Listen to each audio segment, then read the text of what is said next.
कहानी के पहले भाग में आपने देखा कि रोमी अपने पति की शादी पैसों के लालच में चुड़ैल से करवा देती है। शादी के बाद चुड़ैल दुल्हन के कपड़ों में राम का इंतजार कर रही होती है। राम, अब आ भी जाओ, मैं इस दिन का कब से इंतजार कर रही थी। दूसरी तरफ राम स्विमिंग पूल के पास झूले में रोमी के साथ बैठा होता है। रात हो चुकी होती है। मैं आज बहुत खुश हूँ जी। तुम ये सब जेवर कपड़े पहनकर बहुत खुश हो रही हो, लेकिन तुमने बहुत बड़ी गलती की है रोमी। अरे आप चिंता क्यों करते हो, हम दोनों बहनों की तरह रहेंगी। जब घर में और लोगों के साथ रहने से प्यार नहीं बढ़ता तो बीवी के मामले में पता नहीं क्यों प्यार बढ़ जाता है। ओहो, देखो ना मेरी अकल। आज तो आपको रीमा के कमरे में जाना है। चलो चलो चलो, नहीं तो लोग कहेंगे मैंने उस बेचारी के साथ धोखा किया है। पैसे तो ले लिए लेकिन पति अभी भी खुद ही रखा है। चलो चलो जल्दी चलो। तुम्हारा दिमाग तो खराब नहीं हुआ? मैं कहीं नहीं जाऊंगा, मैं सिर्फ तुमसे प्यार करता हूँ। वाह जी वाह, ये तो गलत बात हुई। आपने कहा था कि मैं जो कहूँगी आप वही करोगे। अब चलो। हे भगवान, मैं कहाँ फंस गया। रोमी उसकी एक नहीं सुनती और उसे जबरदस्ती चुड़ैल के कमरे में छोड़ आती है और दरवाजा बाहर से बंद कर देती है। अरे अरे, ये क्या किया तुमने? रोमी, रोमी दरवाजा खोलो। रोमी दरवाजा खोलो। दरवाजा सुबह ही खुलेगा जी। Bye, good night. चलो, मैं चली अपने मखमली बिस्तर पे सोने। कमरे में चुड़ैल राम को देखते ही अपना मुंह छिपा लेती है ताकि राम चुड़ैल का असली रूप ना देख पाए। अरे राम, तुम परेशान क्यों होते हो? आज तो हमारी सुहागरात है ना। अरे यार, तुम तो चुप ही रहो। तुम्हारी सुहागरात की तो ऐसी की तैसी दिमाग खराब करके रख दिया है। तुम उदास मत हो, आओ यहाँ मेरे पास आकर बैठो ना। सब तुम्हारी वजह से हुआ है। तुमने मेरी बीवी को लालच दिया, लेकिन तुम्हारा भी कोई फायदा नहीं है इसमें, क्योंकि मेरा प्यार सिर्फ मेरी बीवी का है, समझी? इतना बोलकर राम नीचे बिस्तर लगाकर सो जाता है। कोई बात नहीं राम, कब तक मुझसे प्यार नहीं करोगे? मैं तुम्हारा जिंदगी भर इंतजार कर सकती हूँ। अगली सुबह। अरे रीमा, तुम रसोई में खाना क्यों बना रही हो? नौकर है ना, वो बनाएगा। और ये क्या रूखी सूखी सी साड़ी पहन रखी है? नहीं दीदी, मैं राम के लिए अपने हाथों से बनाऊंगी खाना। उन्हें बाहर का पसंद नहीं है ना, और ना ही ज्यादा चमकने वाले कपड़े, इसलिए मैं ऐसे ही ठीक हूँ। अरे अब तो हम अमीर हो गए हैं, घर में बनाने की मेहनत क्यों करनी? और हाँ पतिदेव जी, आपको भी काम पे जाने की कोई जरूरत नहीं। इतना पैसा है, अब आराम करो, घूमो फिरो, ऐश करो। नहीं, पैसा तुमने कमाया है, मैंने नहीं। मैं जैसे काम करता था वैसे ही करूँगा। तभी वहाँ पिंकी और राहुल आते हैं। माँ, हमें स्कूल के लिए तैयार कर दो ना। अरे अरे, हटो हटो, मेरी साड़ी खराब हो जाएगी। क्या कर रहे हो तुम दोनों? जाओ, सक्कू बाई तुम्हें तैयार कर देगी। नहीं, मैं नौकरानी से नहीं तैयार होऊंगा, आप चलो ना। राहुल, पिंकी चलो, मैं तुम्हें तैयार कर देती हूँ, प्लीज चलो ना। रीमा के प्यार से कहने पर दोनों रीमा के साथ चले जाते हैं। रीमा उन्हें बहुत प्यार से तैयार करती है और उनसे बातें करती है। आंटी, हम आपको क्या कहकर बुलाएं? जो तुम्हारा मन करे वो बुलाओ। हम आपको माँ बुलाएं? हाँ, क्या कहा? माँ? हाँ हाँ, क्यों नहीं, ये तो बहुत अच्छा है। बच्चे बहुत खुश हो जाते हैं और चुड़ैल भी बहुत खुश हो जाती है। और इसी तरह कुछ दिन बीत जाते हैं। रोमी ने राम और बच्चों पर बिल्कुल ध्यान देना बंद कर दिया और रात में लेट पार्टी करने लगी। राम के सारे काम, खाना पीना चुड़ैल ही करती थी। इस तरह से राम अकेला महसूस करने लगा। थोड़ी देर मेरे साथ बैठो ना, कितने दिन हो गए। चलो आज साथ में खाना खाते हैं। अरे नहीं, इतनी रात हो गई। मैं तो पार्टी में गई थी और वहाँ से ही खा कर आई हूँ। अब थक गई हूँ, मैं सोने जा रही हूँ, खड़ा भी नहीं हुआ जा रहा। इतना बोलकर रोमी अपने कमरे में चली जाती है। राम रोने लगता है और खाना नहीं खाता। चुड़ैल ये सब देख रही होती है।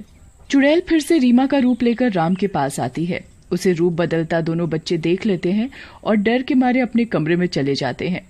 पिंकी, माँ तो चुड़ैल निकली, मुझे तो बहुत डर लग रहा है। डर मत भाई, अगर चुड़ैल माँ को हमें नुकसान पहुंचाना होता तो कब का पहुंचा देती। वो तो हमें बहुत प्यार करती है। दूसरी तरफ चुड़ैल रीमा के रूप में राम के पास जाती है और उसे चुप कराने लगती है।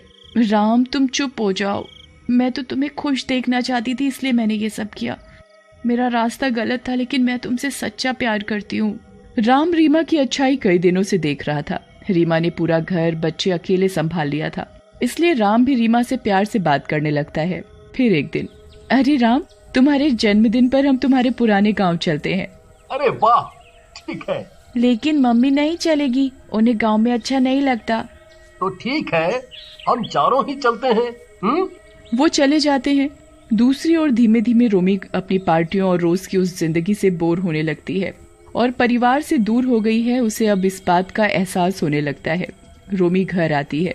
अरे सक्कू बाई, सब कहाँ गए? घर खाली खाली है। मेम साहब, सब गांव गए हैं, वो राम मालिक का जन्मदिन है ना आज, इसलिए। अरे मर गई रे, मैं तो भूल ही गई। लेकिन मुझे साथ नहीं ले गए? जरूर रीमा ने ही सबको बहकाया होगा। रोमी फटाफट से गांव जाती है। वहां उसकी माँ कविता और पापा होशियार चंद भी होते हैं। सब लोग राम का जन्मदिन मना रहे होते हैं और बहुत खुश होते हैं। ये सब देखकर रोमी को बहुत गुस्सा आ जाता है और वो गुस्से में रीमा के बाल पकड़ लेती है। ये सब तेरी वजह से हुआ है। मेरे पति और बच्चों को मुझसे दूर कर दिया तूने। चली जा मेरे परिवार से दूर। अरे रोमी, ये क्या कर रही हो? छोड़ो रीमा को। तुम ही लालच में आ गई थी और उसके बाद मुझे और बच्चों को तो तुम जैसे भूल ही गई। सिर्फ पार्टी और ऐशो आराम। नहीं, इसी ने मेरी जिंदगी खराब की है। मैं इसे नहीं छोड़ूंगी। रोमी रीमा के बाल खींचने लगती है। रीमा को गुस्सा आ जाता है और वो अपनी चुड़ैल के असली रूप में आ जाती है।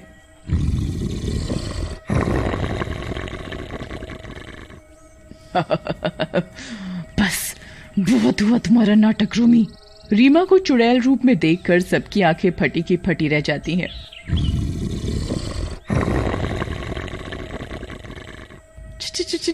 चुड़ैल रीमा, तुम चुड़ैल हो। मर गई रे।